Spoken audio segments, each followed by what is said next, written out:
तर असं आपण का म्हणत आहे, आपण शासनाला असं का म्हणत आहे, तर शासनाच्या योजना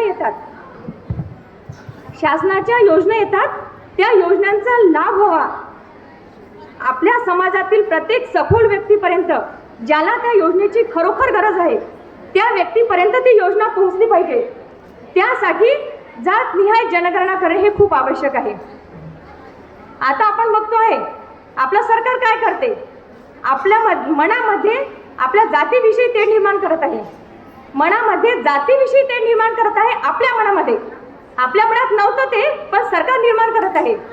आज धर्मावर, जातीवर आपल्यातच भांडण लावत आहे, आपल्यातच दंगली घडवत आहे. मग तुम्हाला हे सर्व करताना गोड वाटते, लोकांच्या मनात जात निर्माण करायला चांगलं वाटते. मग जातनिहाय जनगणना करायला त्रास का होतोय सरकारला, हे आपल्या पक्षाच्या वतीनं आपल्याला विचारायचं आहे.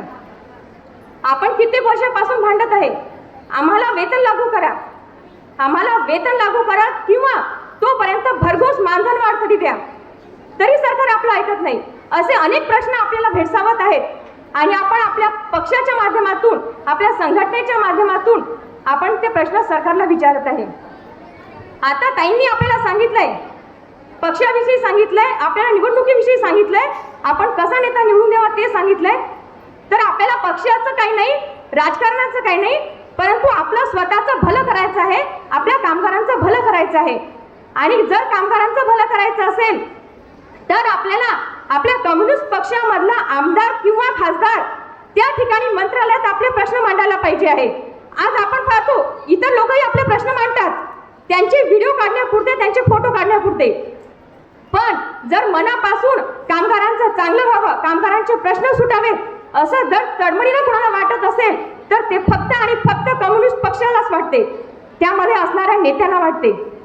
कारण तिथले जे नेते आहेत ते गोरगरिबांसाठी झटणारे आणि गोरगरिबांसाठी काम करणारे आहेत. आता यानंतर आपल्या इथे सर्व सन्माननीय आलेले आहेत. आपल्याला आता संभाजीनगर वरून कॉम्रेड राम भाईती सर मार्गदर्शन करायला आलेले आहेत, तेही तर सर्व मार्गदर्शन करतील. एवढं बोलून मी माझे 2 शब्द थांबवते. जय हिंद, लाल सलाम. यानंतर अकोट तालुका